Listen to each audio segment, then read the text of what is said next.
लो दोस्तों। तो आज फिर से हम भारतीय राज्य व्यवस्था की एक और वीडियो के साथ शुरुआत करने जा रहे हैं। और आज का हमारा विषय है मूल अधिकार। मौलिक अधिकारों में हमने दो अधिकारों की चर्चा कर ली थी, जो कि समानता का अधिकार और स्वतंत्रता का अधिकार था। अब हम तीसरे अधिकार की तरफ, जो कि है शोषण के विरुद्ध अधिकार, को चालू करते हैं। तो आइए देखते हैं इसमें क्या है। देखिए, शोषण के विरुद्ध अधिकार, इसका मतलब होता है कि किसी व्यक्ति को आप, अगर कोई व्यक्ति किसी व्यक्ति का शोषण करता है या उसे किसी भी प्रकार से शोषित करता है, तो उसके विरुद्ध उस व्यक्ति के लिए क्या अधिकार है। देखिए, इसमें है कि इसमें दो आर्टिकल है। एक तो है आर्टिकल 23 और एक है आर्टिकल 24। आर्टिकल 23 कहता है कि मानव तस्करी एवं बलात्सम प्रतिबंध, यानी कि जो मानव के अंगों की तस्करी है या मानव के शरीर की तस्करी है और जो मानव से बलपूर्वक श्रम का कार्य कराया जा रहा है, वह निषेध होगा। तो इसके अंतर्गत, शोषण के विरुद्ध अधिकार के अंतर्गत हम ये कार्य नहीं करवा सकते। आर्टिकल 24 कहता है कि बाल श्रम पर प्रतिबंध। बाल श्रम से तात्पर्य कि 14 साल तक के जो बच्चे हैं, उनसे आप किसी भी प्रकार का ऐसा कार्य नहीं करवा सकते जिसमें जान का जोखिम हो। ऐसे कार्यों पर प्रतिबंध है, अर्थात बाल श्रम पर प्रतिबंध लगाया गया है। ये दो अनुच्छेदों में शोषण के विरुद्ध अधिकार पूर्ण हो चुका है। अब हम देखते हैं धार्मिक स्वतंत्रता का अधिकार। देखिए, धार्मिक स्वतंत्रता का जो अधिकार है वह आर्टिकल 25 से 28 के बीच में है। देखिए, धार्मिक स्वतंत्रता का अधिकार भारत में इसलिए दिया गया है क्योंकि भारत एक धर्मनिरपेक्ष राज्य है। भारत का कोई भी राष्ट्रीय धर्म नहीं है, इसमें सभी धर्मों को बराबर माना गया है। इसके लिए भारत में धार्मिक स्वतंत्रता का अधिकार है। देखते हैं आर्टिकल 25 का कहता है। आर्टिकल 25 कहता है कि व्यक्ति को भारत में किसी भी धर्म और उसके रीति रिवाजों को मानने का अधिकार है। यानी कि कोई भी व्यक्ति किसी भी धर्म का है, वह भारत में अपने रीति रिवाजों को मान सकता है, उन्हें प्रकट कर सकता है और किसी भी धर्म को मान सकता है, वह अपना धर्म भी परिवर्तित कर सकता है। आर्टिकल 26 कहता है कि कोई व्यक्ति किसी भी धार्मिक कार्यक्रम में या सम्मेलन करने का अधिकार, यानी कोई व्यक्ति किसी भी प्रकार का धार्मिक कार्यक्रम अथवा सम्मेलन कर सकता है। आगे देखते हैं आर्टिकल 27 में कि भारत में प्रत्येक धार्मिक आय को कर मुक्त समक्ष समझा जाएगा।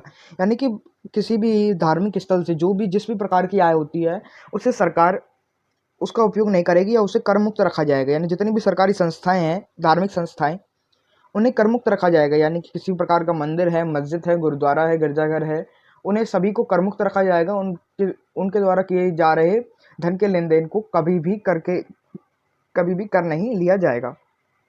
अब बात करते हैं आर्टिकल 28 की। आर्टिकल 27 में किसी भी शैक्षणिक संस्थान में धार्मिक शिक्षा का प्रावधान नहीं किया जाएगा,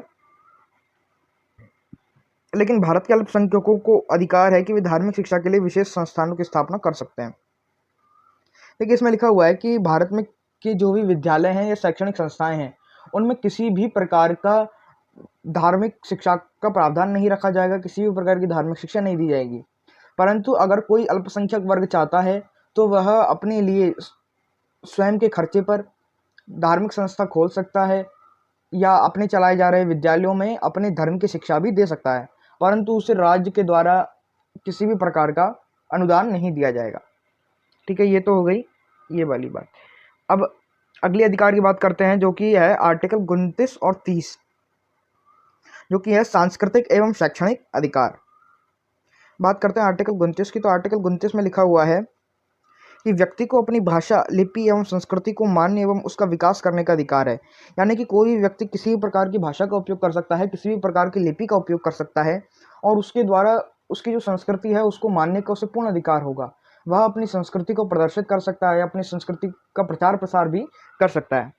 देखते हैं आर्टिकल 30 का कहता है। आर्टिकल 30 कहता है कि व्यक्ति को किसी भी शैक्षणिक संस्थान में प्रवेश लेने से और शिक्षा को प्राप्त करने से वंचित नहीं किया जाएगा। यानी कि कोई भी व्यक्ति है वह किसी भी शैक्षणिक संस्थान में प्रवेश ले सकता है, उस पर उसे कोई भी प्रतिबंध नहीं है तथा उसे शिक्षा से वंचित नहीं किया जाएगा। वह किसी भी संस्था में प्रवेश ले सकता है।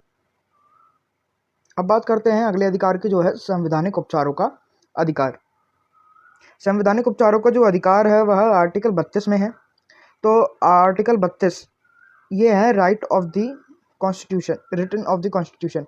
यानी संवैधानिक उपचारों का जो अधिकार है यह संविधान की आत्मा कहा जाता है, यानी कि जो आर्टिकल 32 में ही संवैधानिक उपचारों का अधिकार का सिर्फ वर्णन है। अब बात करते हैं, इसमें कई प्रकार की चीज़ें आती हैं आर्टिकल 22 में। देखते हैं, देखो आर्टिकल 32 में ही संवैधानिक उपचारों के अधिकार का मूल बात कही गई है, इसलिए हम आर्टिकल 32 को यहाँ पर पढ़ रहे हैं। ठीक है, तो अब देखिए, पहला है इसमें बंदी प्रत्यक्षीकरण, यानी कि अब संवैधानिक उपचारों के अधिकार का पहला पॉइंट है बंदी प्रत्यक्षीकरण, यानी कि अगर किसी व्यक्ति को पकड़ा जाता है पुलिस के द्वारा तो उसका जो बंदी प्रत्यक्षीकरण का उसके पास अधिकार होता है। देखिए, बंदी प्रत्यक्षीकरण में यह होता है कि अगले 24 घंटे के भीतर, यानी कि अगर किसी व्यक्ति को पकड़ा गया है पुलिस के द्वारा तो उसको 24 घंटे के भीतर न्यायाधीश के समक्ष, न्यायालय के समक्ष उसे प्रस्तुत करना आवश्यक होता है। दूसरी चीज़ होती है परमादेश। परमादेश का मतलब होता है कि यह रिट सरकारी कर्मचारी किसी भी संस्था के खिलाफ जारी की जा सकती है जिसमें संविधान का उल्लंघन किया हो, अर्थात कोई भी सरकारी व्यक्ति है या सरकारी संस्था है, अगर वह अपने कार्यों का निर्वहन संविधान के अनुरूप नहीं कर रही है तो उनके खिलाफ यह रिट जारी कर दी जाती है और इसमें न्यायालय अपना निर्णय देगी तथा ये किसी भी सामान्य व्यक्ति द्वारा या किसी के भी द्वारा जारी की जा सकती है तथा न्यायालय को इस पर कार्रवाई करना आवश्यक है। आगे देखते हैं, आगे है उत्प्रेषण। उत्प्रेषण का मतलब होता है कि निचली अदालतों के खिलाफ संविधान उल्लंघन के लिए जारी की जाती है, यानी कि अगर कोई निचली अदालत है, यानी कि सेशन कोर्ट है या जिला कोर्ट है, उसके द्वारा किसी भी प्रकार का संविधान का उल्लंघन किया गया है तो उसकी के लिए हम उच्च न्यायालय में या उच्चतम न्यायालय में इसकी शिकायत दर्ज करा सकते हैं। और अगला है निषेध। इसमें क्या है कि यह रिट के तहत सर्वोच्च न्यायालय एवं उच्च न्यायालय अधीनस्थ अदालतों द्वारा किए जा रहे किसी भी निर्णय को नष्ट कर सकते हैं।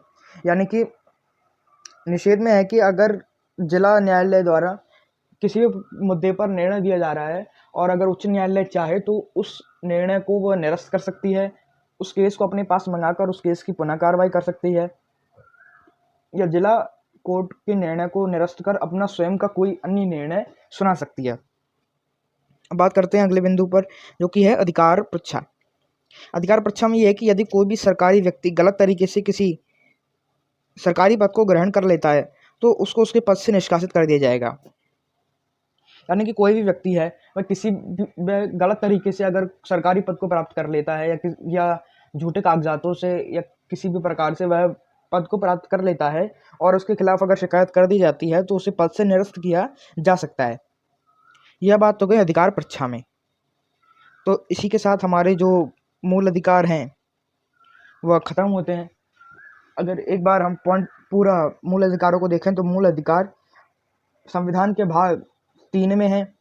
संविधान का भाग 3 अनुच्छेद 12 से अनुच्छेद 35 तक है। हमें भारतीय संविधान में कुल 6 मूल अधिकार दिए गए हैं, जो कि है समानता का अधिकार, स्वतंत्रता का अधिकार, संवैधानिक उपचारों का अधिकार, शोषण के विरुद्ध अधिकार, धार्मिक स्वतंत्रता का अधिकार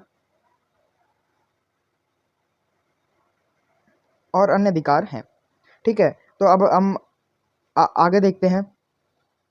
देखिए, 6 अधिकार दे दी गए, तो इन 6 अधिकारों में अनुच्छेदों का बंटवारा किया गया है। आज इसी के साथ हमारा ये जो मूल अधिकारों वाला टॉपिक है ये समाप्त होता है और कल से हम हमारा भाग 4,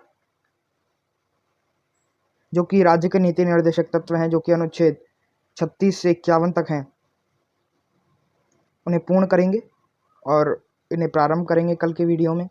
तो आज की वीडियो के लिए सिर्फ इतना ही। वीडियो पूरा देखने के लिए धन्यवाद।